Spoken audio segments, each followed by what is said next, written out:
Tu fais cette accident avant. Tu l'as la mi-temps. Son dos, mais. Qui retourne, mais. Oh! C'est ça!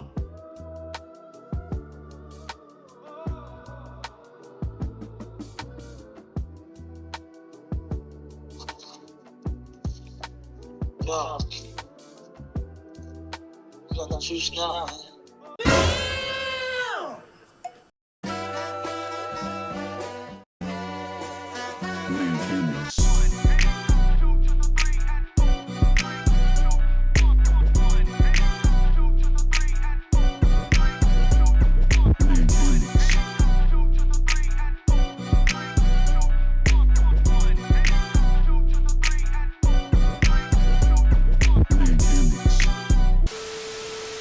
Feel free to hit the like button and subscribe.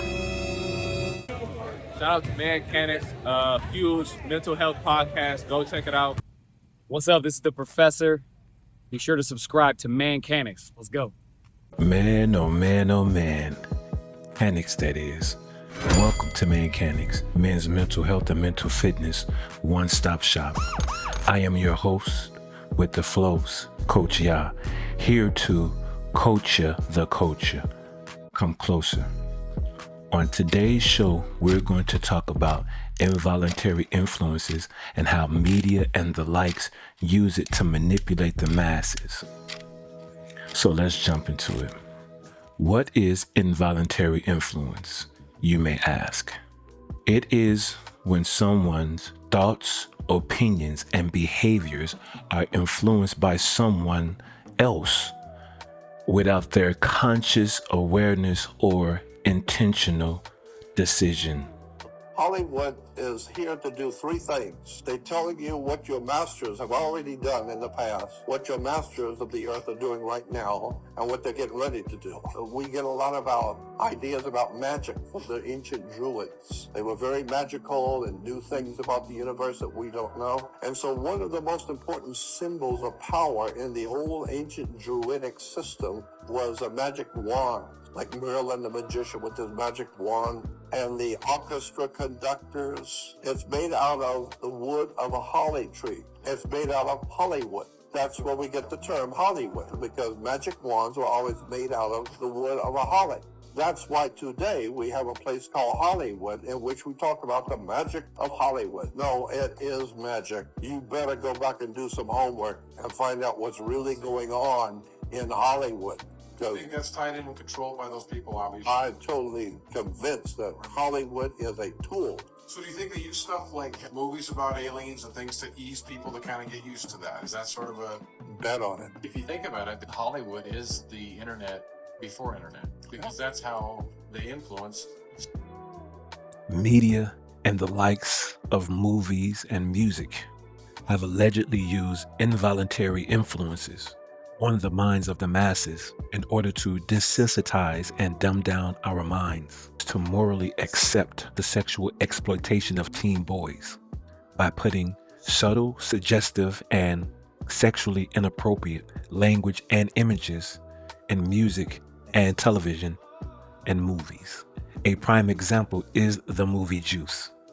In the movie Juice, which came out I think in 1992, the character Q was a teenage boy in high school who was having sexual relations with an adult woman who was supposed to be his mentor, but instead she was grooming him. This movie also okayed the underage drinking and drug use of the teen Q and his friends. They placed this storyline in the movie subtly in order to desensitize the mindsets of the viewers so that they wouldn't be offended or outraged by the alleged statutory rape of this teenage high school boy. Fast forwarding today, this is something that has become prevalent in modern societies with occupations such as streaming, where adult men and women with large teenage boy audiences have tried to normalize the sexual exploitation and perverse language, and sometimes sexual hazing of teen boys for these adult grown men and women's own pleasure and entertainment. An example is the alleged allegations against academics and other streamers similar to him.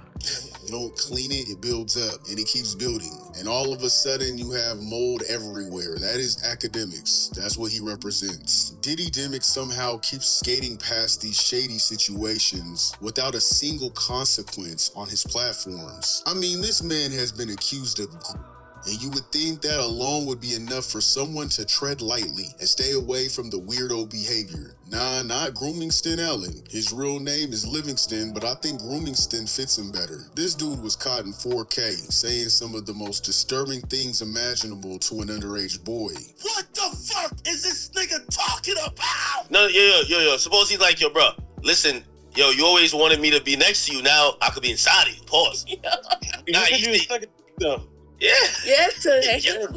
There's not another 15-year-old that you could bust down? Yo, Nor, what's your address? I'm gonna send some strippers over there. I'm not. Yo, bro, you're trying to put me on a case. You're trying to put them on a case. So?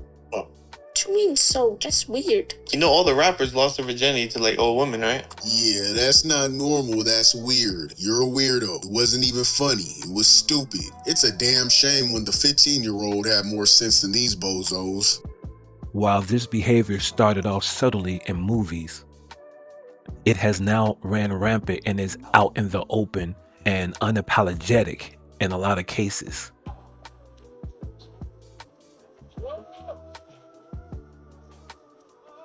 Wow, I feel violated right now. Wow. Get that off of there. Hey. You have to be naked on stage during one full song. Answer Justin Bieber. I have like little girl fans. I can't go. It is. Lean into me again. You smell amazing. How old are you? Thank you. How old are you? I'm 16. I'll be 17 in like 2 weeks. I don't ever remember smelling that good at 16. Wow, look at your eye. And what?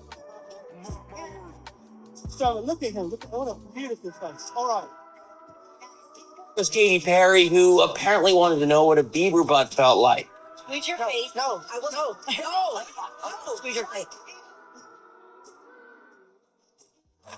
Canadian high school. This with me. Come on, let's do it together. That makes me feel uncomfortable. That's it. I just want to protect her, you know? I didn't want her to go through anything I went through. I don't wish that upon anybody. Because people had become desensitized to the disrespect of teen boys, thinking that because they're boys, it's not a big deal. When it is grooming and sexual exploitation of teen boys. Many teen boys and adults don't say anything because one, they don't want to feel like they're snitching, and two, because they are teen boys, they feel that it is not the same as sexually being inappropriate with teen girls, and that is the furthest thing from the truth. And we need to speak up, especially the community of men need to speak up and point out these things in order to give boys a safe space to speak out about the wickedness if they have been victimized by the serpent or his minions. Men need to advocate for positively changing the downward trajectory of morality and stand up for the protection of our children, in particular, our teen boys. In this movie, Juice, I've edited to get straight to the point in order to expose the underlying message movies are promoting with the sexual exploitation of our teen boys. Let's jump into the video.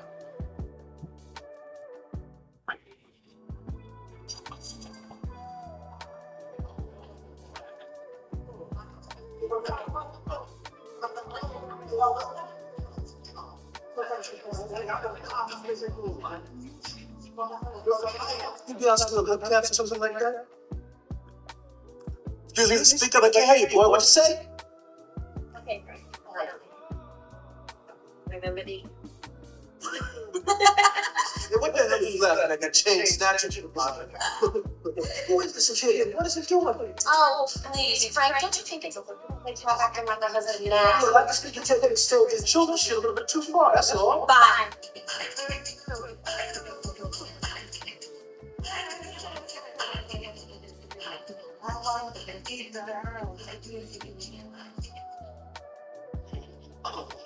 Excuse me.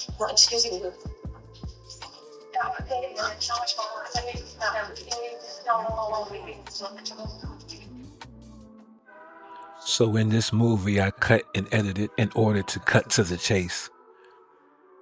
This movie is a reflection of our modern day society where Juice is promoting alleged statutory rape of a teen boy by an adult, independent woman who doesn't need a man, who has divorced her husband, and when she feels the need or urge, she is supposed to be a mentor, but yet she is grooming a teen boy in order to service her when she have needs that need to be met.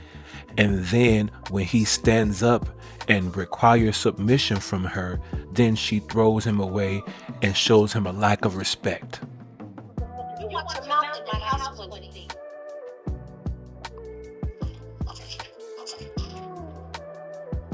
I did not want your wife to play making. You cannot respect me in my house and out of my house. Come on, out! This is an adult woman who is in her career path, and this is a teenage high school boy whose mind is not fully developed.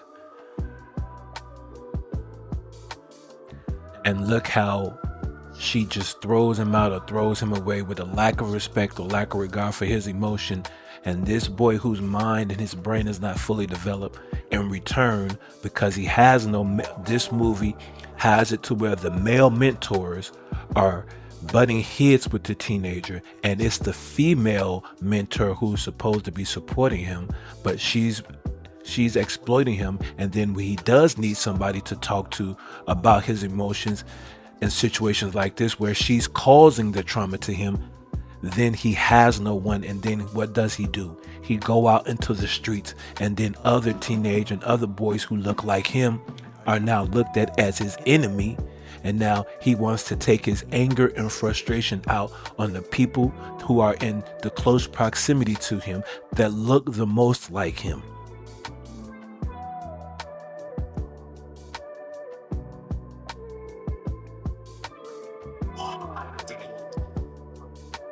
Come on, Q, don't let me go. I got you, pushing let me go. Q, don't let me go. Hold on, man. Can't hold on, man. Oh! Let's go!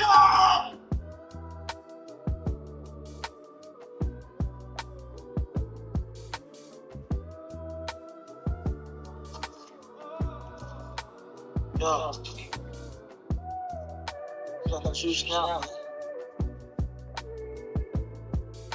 So, does he have the juice? Or is this movie indicative of our society juicing the life out of our teen boys and sexually juicing and exploiting them? Because when I was growing up, to juice meant to be freaky or sexually active. So, does he really have the juice? Or are these movies sucking the juice out of our teen boys? You tell me what you think in the comments below. Last but not least, Mechanics is having its 2025 State of the Man Convention. If you are interested in joining us and being in attendance, hit us up at mechanics@yahoo.com and we will get back to you with the particulars of the time and date. So, until next time, man up and stand 10 toes down. Mechanics. Peace and love.